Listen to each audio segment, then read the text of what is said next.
are once again backstage at Cisco Ottawa Bluesfest at our favorite stage. I think it has to be the subway stage with Ben of the Low Anthem. And I wanted to ask you right away about your set. You move from really beautiful textured stuff to some pretty driving pieces in that set.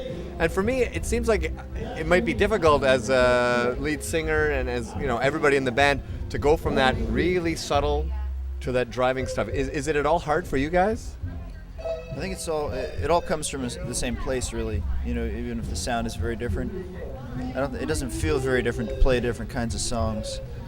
And I don't know, to play 12 of the same kind of song might be tedious. Right. It's for us too. It's for everybody. So okay.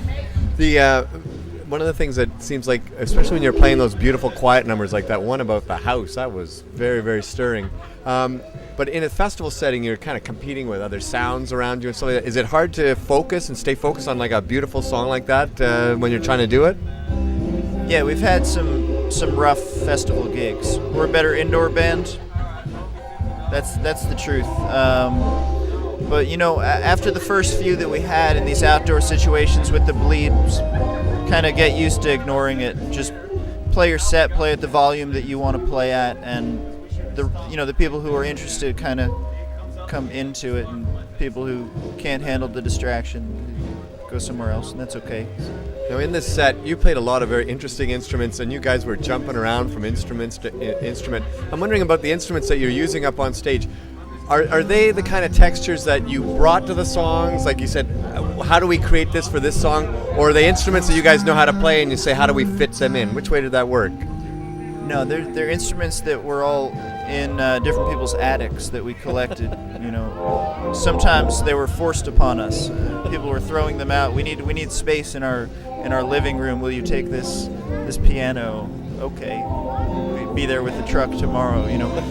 So that's where a lot of them come from. And then when we arrange the songs, that's a big part of the sound is the arrangements, and we play musical chairs and try every combination until this song really starts exciting us.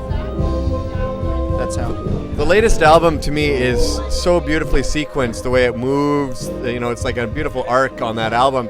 And it almost seems to me as a person who's a fan of the music that, I don't know, like Pink Floyd's Dark Side of the Moon, you got to come out and play the whole thing. And obviously you're not doing that, but maybe you could talk a little bit about the sequencing and how much you thought about that for the album, and whether or not when you're up there and the songs become individuals again, do they become a different kind of entity when they're just individual songs?